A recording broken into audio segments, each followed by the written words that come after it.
Hello, my name is Hannah. This is Jamie. Today we have some campfire tales for you. We're going to be telling some fun Western stories. Jamie, would you like to start? I will. I'm going to start with Dust Devil by Anne Isaacs. It's a take on Pecos Bill, but we'll see how that goes. Unless you've read a book called Swamp Angel, you may not know about Angela Longrider and how she got the nickname Swamp Angel and a reputation as the wildest wildcat in Tennessee. The way the book ends up is this. When Swamp Angel grew too big for Tennessee, she moved west to Montana, a country so sizable that even Angel could fit in. And back in 1831, Montana was nearly perfect.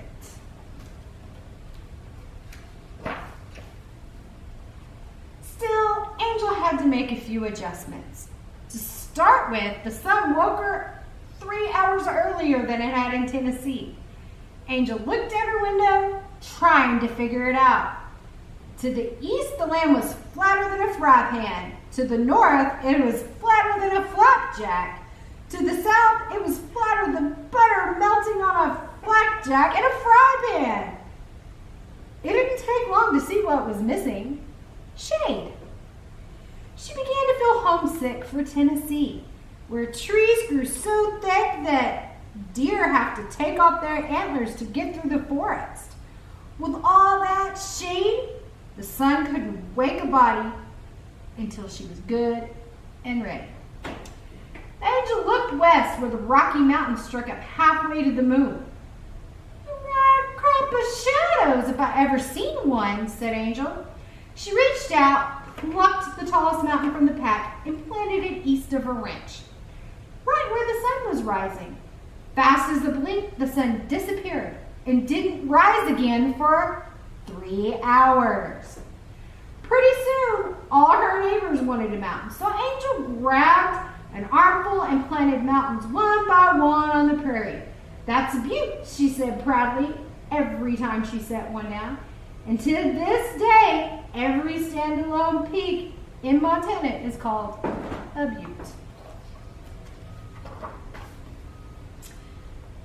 When Angel began to farm, she soon learned that Montana soil was rich enough to open its own bank. A seed planted at daybreak could be dangerous to bystanders before noon. One morning, 3 cows wandered into Angela's cornfield at planting time. Some seedlings shot up and rocketed to the sky, taking the cows along for the ride. They weren't seen again until fall, when the stalks withered and lowered the cows back to the earth.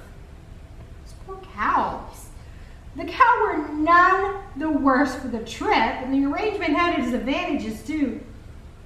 That whole summer, it rained milk by the bucket. But Angel's her biggest problem was getting a horse. Oh, there were plenty of horses on Montana, but she could not find one powerful enough to carry her until the summer of 1835, when the dust storm hit. Ooh. You know those dust storms. It was the worst storm anyone had ever seen. Why, the wind tore across Montana faster than a baby ripping a newspaper. The sky got so full of dust, it stayed dark day and night. Folks couldn't tell whether to wake up or go to sleep, so they wore their pajamas all the time. Fields and orchards were stripped bare. With winter coming on, settlers were getting desperate. Aunt Essie Bell, Angel's neighbor, baked endless platters of sourdough biscuits for those in need. Unfortunately, so much dust got in the biscuits for those into the batter that Essie's biscuits were hard as horseshoes and about as tasty. Even kitties would need them. Oh. When the dust storm reached Angel's ranch, the wind shrieked like 1,000 trumpets playing out of tune.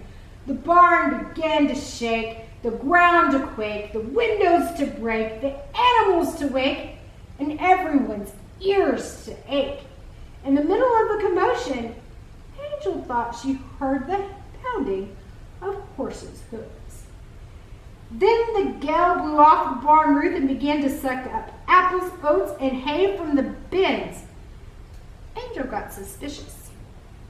"Dust Devil, it's time to quit horsing around," she hollered, and without another word, she sprang right into the back of the whirlwind. The storm roared and bellowed, tossing buckets, goats, and pitchforks in every direction, and tried to throw Angel off. Up into the sky she rode that bucking blast, laughing on for all she was worth. "That the best you can do, Blowhard?" Angel shouted into the gale. "Why, I've seen tumbleweeds bounce higher." Ooh, how dare she? Whenever they touched the ground, Angel dug her heels in, trying to slow the tempest down. Her feet scraped out a long, winding ditch as they zigzagged across the den. Nowadays, folks call in the Grand Canyon. She rode the howling storm for 2 days and 2 nights. On the 3rd day, it began to rain. As the dust washed away, the black clouds faded to gray, then white, and finally cleared. And there in the middle of the whirlwind was a giant horse, bucking and wheeling and neighing like fury. Every time he struck his hoofs together, bolts of lightning shot out. That's fun. Angel rode the horse all the way to the ground. By then, he had no more buck in him than a baby. The minute he lay down, the wind dropped and the sun shined for the first time in weeks. "You make a fine sidekick," says Angel. "I'll call you Dust Devil, and from now on, we'll ride together. I reckon I finally found the horse that can carry me." And there he is.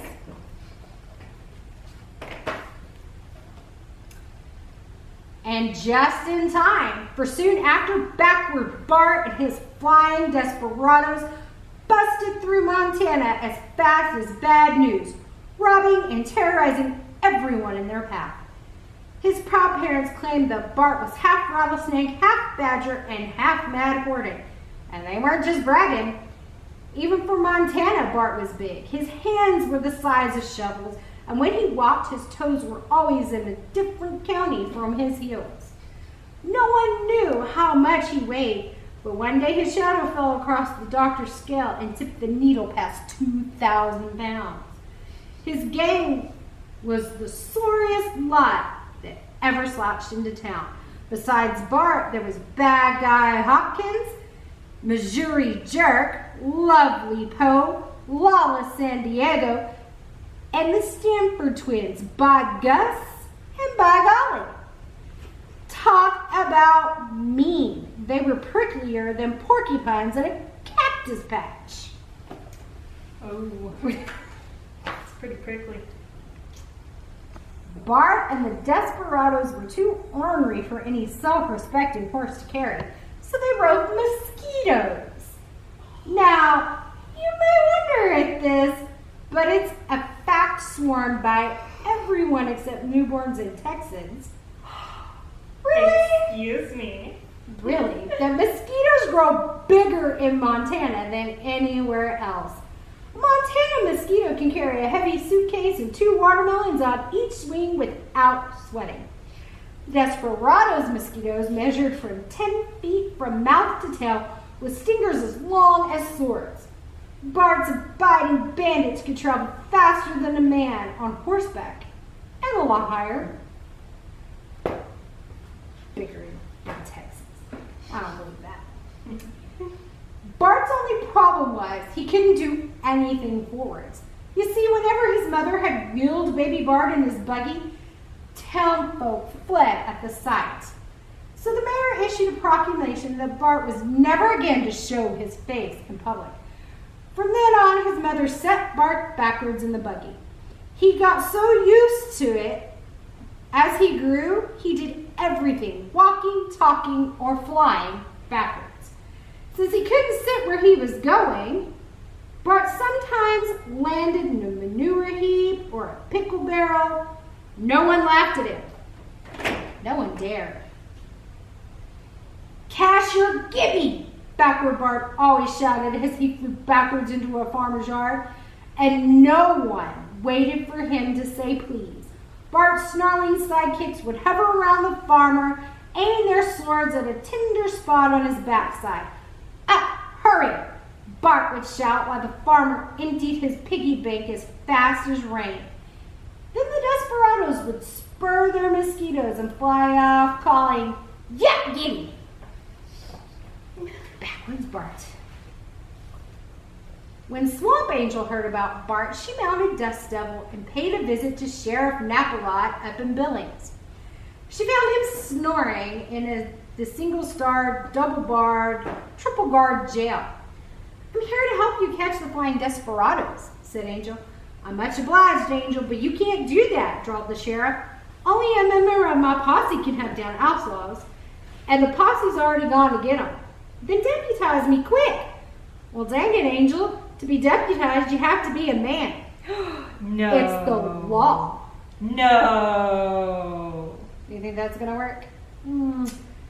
Tell me this, then. Is there a law that says a woman can't catch a mosquito? "Well, I don't reckon." "Set the table, Sheriff. You'll have company for dinner," Angel called as she rode off to find Backward Bart. A few miles out of Billings, Angel discovered Sheriff Napalot's posse unable to sit on their saddles. Seemed they'd insulted the desperados and got a stinging reply. Angel chased Bart for a few weeks, but everywhere she went, she arrived a day late. So Angel stepped up on a mountaintop to get a better view. It wasn't hard to figure out where Bart had been by the trail of broken piggy banks. "East to west, that's how he's doing it," she declared. "Looks like Aunt Essie's Belle's farm is next." "Won't you stay and have a biscuit?" Aunt Essie greeted Angel when she rode up. "I'll save them for supper," says Angel, and she put the biscuits in her pocket. "Bart's coming." Essie grabbed a golden hide. "Haven't got any gold except the fillings in my teeth," says Essie. "Then grab your teeth and hide," said Angel. Essie didn't wait to hear it twice. She raced to her storm cellar and locked the door just as Backward Bart sailed into her yard and landed in the pig trough. "Peep!" he shouted, splashing happily in a wormy oatmeal and rotten eggs. As the desperados landed beside him, he prompted them.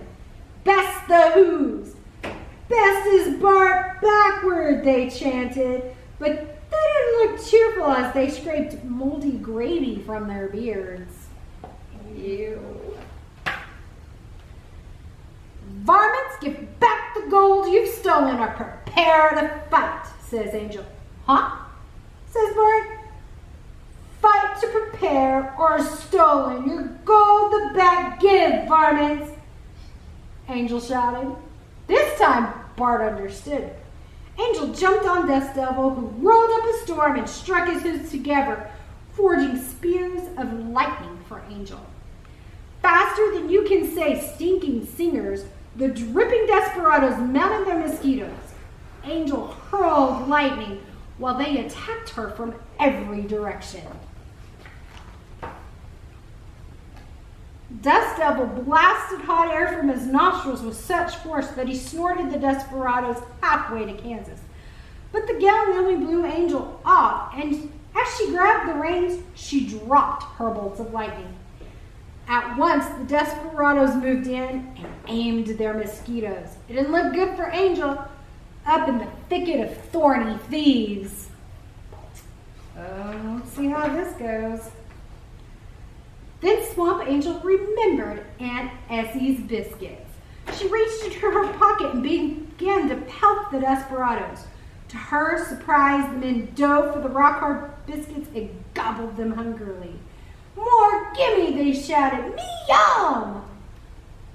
That gave Angel an idea. She headed east toward Billings, luring the desperados with biscuits. Those greedy good-for-nothings followed her clear across Montana. But as they chomped on the biscuits, their teeth began to break off. The more they munched, the more teeth fell, heaping up in a jagged ridge on the ground below. Those hills are still called the Sawtooth Ridge. Yeah. Angel had just about run out of biscuits and the men had run out of teeth when they reached Billings and the single-star, double-barred, triple-guard jail. "Raise the roof, Dust Devil," says Angel. Then she set the last biscuit down on the table and the desperado sailed in after it. "Wake up and lock the doors, Sheriff," she shouted, while Dust Devil clapped the roof back on. When the flying desperados realized they were in jail, they opened their toothless mouths and bawled like babies. Bart only laughed. "Door the saw," he ordered, and the desperados commenced to saw the door with those mosquitoes. But quick as the stingers bored through, Dust Devil hammered them down like bent nails. Bart knew he was beat. With Bart and his biting bandits behind bars, Angel returned to her ranch and tried to settle down. Every now and then, Dust Devil got the wild jinger shanks and bolted from his corral. Sometimes he'd shave a corn-filled baldor than a person before Angel could stop him. To this day in Montana, when a dust cloud whirls out of nowhere with a wind that bellows like a horse, folks say that Dust Devil's broken loose again. Since Montana law has no provision for sentencing insects, Bart's mosquitoes were allowed to go free. But they had steered so badly for so long they'd lost all sense of direction.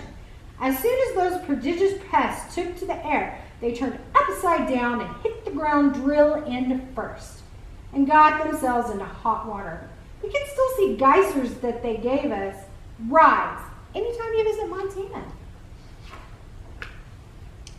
Now, you may think that backward Bart and his flying desperados never again set folks on the run, but facts are otherwise. It seems that when the desperados dropped their teeth, the gold fillings rolled out into the mountain spring and washed down streams all the way to California. Eventually, settlers discovered those nuggets and started to stampede. That's another story. That was good. All right, so I'll be reading a Western folk tale called The Two Old Women's Bed. One time, there were two old women got to talking about the men folks, how foolish they could act and what was the craziest fool thing their husbands had ever done. And they got to arguing, so finally they made a bet which one could make the biggest fool of her husband. So one of them said to her man when he come in from work that evening, says, "Old man, do you feel all right?" "Yes," he says, "I feel fine." "Well," she told him, "you sure do look awful puny." Next morning she woke him up, says, "Stick out your tongue, old man." He stuck his tongue out and she looked at it hard, says, "Law me, you better stay in the bed today. You must be real sick from the look of your tongue." Went and reached up on the mantelpiece, got down all the bottles of medicine and tonic was there and dosed the old man out of every bottle. Made him stay in the bed several days and she kept on talking to him about how sick he must be. Dosed him every few minutes and wouldn't feed him nothing but mush. Came in one morning, sat down by the bed and looked at him real pitiful, started in sniffling and wiping her eyes on her apron and says, "Well, honey, I'll sure miss you when you're gone." Sniffs some more, says, "I done had your coffin made." And in a few days she had him bring the coffin right on in beside the old man's bed. Talked to the old man till she had him thinking he was sure enough dead. And finally they laid him out and got everything fixed for the burying. Well, the day that old woman had started to talking her old man into his coffin, the other one, she had gone on to her house, and about the time her old man came in from work, she had got out her spinning wheel and went to whirling it. There wasn't a scrap of wool on the spindle, and the old man, he finally looked over there and took notice of her and says, "What in the world are you doing, old woman?" "Spinning," she told him. And before he could say anything, she says, "Yes, the finest thread I ever spun. It's wool from virgin sheep, and they tell me anybody that's been telling his wife any lies can't see the thread." So the old man, he come on over there and looked at the spindle, says, Yes, indeed, it surely is mighty fine thread. Well, the old woman, she'd be there at her wheel every time her old man came in from the field. Spin and wind, and every now and then take the shuck off the spindle like it was full of thread and lay it in a box. Then one day the old man come in and she was fooling with her loom, says, got it all warped off today, just got done threading it on the loom. And directly she sat down and started in weaving, step on the treadles, throw on the shuttle, and it empty. The old man, he'd come in and look and tell her what fine cloth it was. And the old woman, she'd weave right on. Made him think she was working day and night. Then one evening, she took hold on the beam and made the old man help her unwind the cloth. Lay it on the table, old man, look out. You're letting it dry on the floor. Then she took her scissors and went to cutting. What you making, old woman? Making you the finest suit of clothes you ever had. Got out a needle directly and sat down like she was sewing. And there she was, every time the old man got back to the house, working that needle back and forth. So he come in one evening and she says to him, try on the breeches, old man, here. The old man, he shucked off his overalls and made like he was putting on the new breeches. Here's your new shirt, she told him. And he pulled off his old one and did his arms this way and that way, getting into his fine new shirt. Button it up, old man. And he put his fingers up to his throat and fiddled them right on down. Now, she says, let's see, does the coat fit you? And she come at him with her hands up like she was holding out his coat for him. So he backed up to her and stuck his arms in his fine new coat. Stand off there now and let me see, is it all right? Yes, it's just fine. You sure do look good. And the old man stood there with nothing on but his shoes and his hat and his long underwear. Well, about that time, the other old man's funeral was appointed and everybody in the settlement started for the burying ground. The grave was all dug and the preacher was there, and here came the coffin and a wagon, and finally the crowd started gathering, and pretty soon that old man with the fine new suit of clothes came in sight. Well, everybody's eyes popped open. They didn't know whether they ought to laugh or not, but the kids went to giggling, and about the time that old man got fairly close, one feller laughed right out, and then they all throwed their heads back and laughed good. And the old man, he tried to tell somebody about his fine new suit of clothes, and then the preacher busted out laughing and slapping his knee, and everybody got to laughing and hollering so hard the dead man sat up to see what was going on. Some of them broke and ran when the corpse rose up like that, but they saw him started laughing. Laughed so hard he nearly fell out the coffin, so they all came back to find out what and all was going on. The two old women had started in quarreling about which one had won the bet. And the man in the coffin heard him, and when he could stop laughing long enough, he told them, says, don't lay it on me, ladies. He's got me beat a mile. That Yes. was so funny. I hope y'all enjoyed our campfire tales. We'll have something coming back for you again soon. Hopefully, maybe. We'll see. Have a nice evening.